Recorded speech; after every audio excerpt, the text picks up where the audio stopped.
মহান আল্লাহর অনন্য নৈপুণ্য ও রহস্যময় সৃষ্টির নিদর্শন হল বিশ্বময় ছড়িয়ে থাকা আগ্নেয়গিরিসমূহ। ল্যাটিন ভালকানাস অর্থ জ্বলন্ত পর্বত। শব্দটির ইতালিয়ান রূপ ভালকানো এবং ইংরেজি প্রতিশব্দ ভালকানো এর বাংলা অর্থ হল আগ্নেয়গিরি। পৃথিবীর ১৫ শতাধিক সক্রিয় আগ্নেয়গিরির মধ্যে বেশিরভাগের অবস্থান সাগরতলে। কার্যকারিতার বিচারে সক্রিয়, নিষ্ক্রিয় ও ঘুমন্ত ৩ প্রকার আগ্নেয়গিরির ধারণা পাওয়া যায়। আগ্নেয়গিরির এক একটি জ্বালামুখ যেন পবিত্র কোরআনে বর্ণিত জাহান্নামের দরজাগুলোরই নমুনা মাত্র।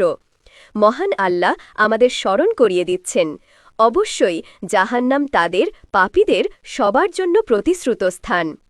প্রাথমিক পর্যায়ে আগ্নেয়গিরির লাভা নির্গমন হতে শুরু করলে তাপমাত্রা থাকে ৫০০ ডিগ্রির চেয়েও বেশি।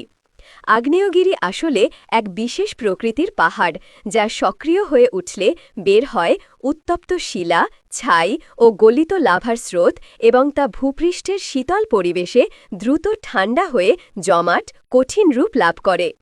হাওয়াইতে অবস্থিত পৃথিবীর সর্বোচ্চ আগ্নেয়গিরির নাম মাউনা কিয়া। মহান আল্লাহ বলেন, যারা আমার নিদর্শন প্রত্যাখ্যান করে তারাই হতভাগা, তারা পরিবেষ্টিত হবে অবরুদ্ধ অগ্নিতে। সূরা বালাদ আয়াত ১৯-২০।